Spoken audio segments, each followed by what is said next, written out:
अस्सलामुअलैकुम और वेलकम है आपका आज की वीडियो में मैं आप लोगों के साथ कुछ इम्पोर्टेंट न्यूज़ शेयर करने लगा हूँ। ये स्पेसिफिकली न्यूज़ है रिगार्डिंग टू जो गुलाम हैदर साहब के वकील हैं, उनका एक विज़िट हुआ है उत्तर प्रदेश के थाना रबूपुरा में। और आप सब जानते हैं कि सीमा हैदर भी रबूपुरा से ही बिलोंग कर रही है, वहीं पे रह रही है, वहीं पे सब मामलात हैं। और जो एफआईआर भी दर्ज हुई है वो भी बेसिकली थाना रबूपुरा में ही है। अब सवाल ये आता है कि मोमिन मलिक साहब का विजिट करने का मकसद क्या था, क्यों उन्होंने विजिट किया, क्या रीजंस थी। तो सबसे पहली बात मैं आप लोगों के साथ शेयर करता चलूं कि मैंने उनसे इंटरव्यू में, जब उन्होंने फर्स्ट टाइम शाहिद भाई की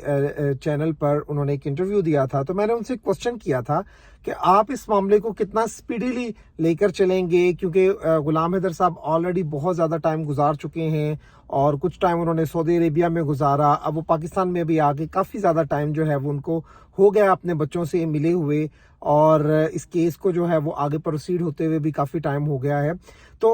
उन्होंने एक जवाब दिया था और वो था कि मेरे प्रायोरिटी लिस्ट में ये केस नंबर 1 पर होगा। उसकी रीज़न ये है कि अंसार बर्नी साहब ने मुझ पर ट्रस्ट किया है और मैं चाहता हूं कि मैं उनके इस ट्रस्ट को पूरा करूं। So that was the first जो स्टेटमेंट उनकी तरफ से थी रिगार्डिंग दिस केस, वो यही थी कि ये प्रायोरिटी लिस्ट पर इनका केस होगा और ये इस केस को बहुत जल्दी कोशिश करेंगे कि प्रोसीड ऑन करें। सो उसी की कड़ी थी कि कुछ हकाइक जानने के लिए, कुछ के तहकीकात किस पॉइंट पर हैं, कहाँ तक पहुंची हैं, उसको लेकर मोमिन मलिक साहब जो हैं वो पहुंचे हैं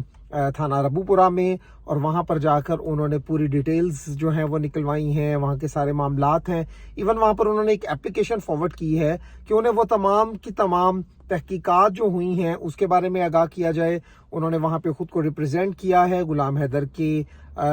वकील के तौर पर, उनके पास सारे डॉक्यूमेंट्स मौजूद हैं। लास्ट डे हमने आपको एक वीडियो शेयर की थी जिसमें वो अपने सारे डॉक्यूमेंट्स दिखा रहे थे, जिसमें अंसार बर्नी साहब की तरफ से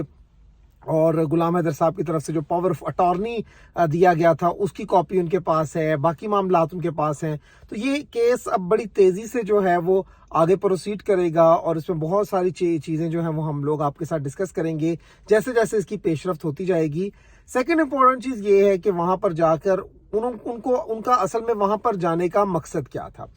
नंबर 1 चीज़ कि जो एफआईआर थी वो किस टाइप की एफआईआर थी, क्या जो है वो सीमा हैदर के हवाले से उस नोएडा पुलिस ने क्या ऐसा जो है वो इकदामात किए हैं, या उस एटीएस की तहकीकात हुई हैं तो क्या तहकीकात हुई हैं, इन सारी चीज़ों को लेकर वो डेफिनेटली केस को उस हवाले से लड़ेंगे, उस हवाले से इस केस की पैरवी करेंगे कि जिसमें उनको उस चार्जशीट के बारे में पता लगना चाहिए कि आया नोएडा पुलिस ने इस वक्त तक क्या तहकीकात में प्रोग्रेस किया है, और उस एफआईआर जो कि दर्ज हुई थी और सीमा जो इस वक्त हाउस हॉस्टेज में है उसके खिलाफ क्यों कार्रवाई नहीं हो रही। इसको बहुत सारे पॉइंट्स को अगर हम देखेंगे तो हमारे सामने बहुत सारी चीज़ें सामने आएंगी। इंपॉर्टेंट चीज़ यहाँ पर यह है कि मोमिन मलिक साहब एक्चुअली में इस केस को प्रोसीड कर रहे हैं, और हम लोग भी ये चाहते थे, आप लोग भी ये चाहते थे, आप लोग हमेशा से ये बात करते थे कि केस एक ऐसे पॉइंट पर आ गया कि जहां पर सिर्फ और सिर्फ यूट्यूब और सोशल मीडिया के थ्रू ही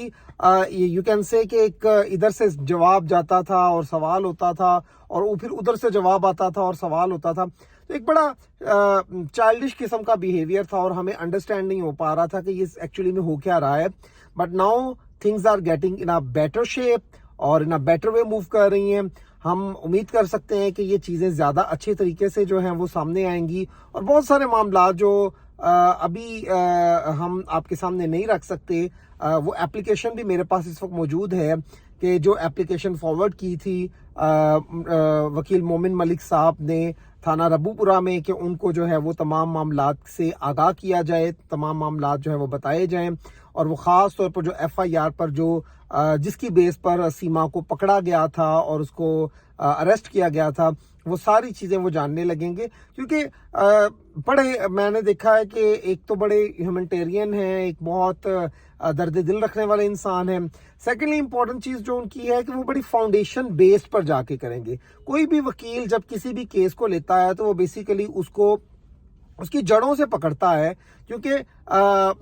پتے کاٹ دینا یا درخت کی شاخیں کاٹ دینے سے درخت کی جڑ کا پتہ نہیں چلتا، معاملے کی اصلیت کا پتہ نہیں چلتا. تو یہ بڑا امپورٹنٹ ہے کہ ہم نے جب بھی کسی تحقیق کو کرنا ہے تو بڑی فاؤنڈیشن بیس پر جا کر، اس کی روٹس لیول پر جا کر اس کو اسٹڈی کرنا ہے، اور پھر کسی قسم کا لوپ ہولز نہیں چھوڑنا. کیونکہ آپ سب جانتے ہیں کہ اے پی سنگھ ایک ایسا لائر ہے جس کو کیس کو ڈریگ کرنا آتا ہے، نئے نئے لوپ ہولز کریٹ کرنے آتے ہیں. تو اس حوالے سے ہم کافی مطمئن ہیں اور امید کرتے ہیں کہ ایک اچھی ہمیں جو ہے وہ خوشخبری سننے کو ملے گی، ایک اچھی نیوز سامنے آئے گی اور ایک اچھی پیش رفت ہو رہی ہے. جو ایک کہیں نہ کہیں ایک لائک فل سٹاپ لگ گیا تھا، اب وہ فل سٹاپ ہمیں کوما میں نظر آتا ہوا دکھ رہا ہے. اور ہم سمجھتے ہیں کہ مومن ملک صاحب سے کافی ساری ہائی ہوپس ہیں، and he such a nice person. ان سے جب میں نے جو بھی سوال کیا تو انہوں نے بڑے ایک عاجزی کے ساتھ، بڑے ایک ڈاؤن ٹو ارتھ والی کنڈیشنز کے ساتھ جواب دیے، اور وہ اس کیس کو بہت پریورٹی لیول پر جو ہے وہ آگے بڑھا رہے ہیں. تو اچھی امید ہے، ہماری دعا ہے، دلی دعا ہے کہ ان کا یہ جو وزٹ ہوا ہے وہ میکسیمم ایویڈنسز کریٹ کر سکیں، وہ میکسیمم معلومات لے سکیں، اور جو آنے والے وقت میں ان کے لیے بہت ہیلپ فل ثابت ہوگی. تو بہت سی دعائیں ہیں، ہماری بھی، ہماری آواز بھی ہے. آپ لوگوں سے ریکویسٹ ہے کہ اسی طرح سے غلام حیدر کو سپورٹ کرتے رہیں تاکہ ایک مظلوم شخص کی جو ہے وہ داد رسی ہو سکے، اس کو انصاف مل سکے، اور جسٹس فار غلام حیدر.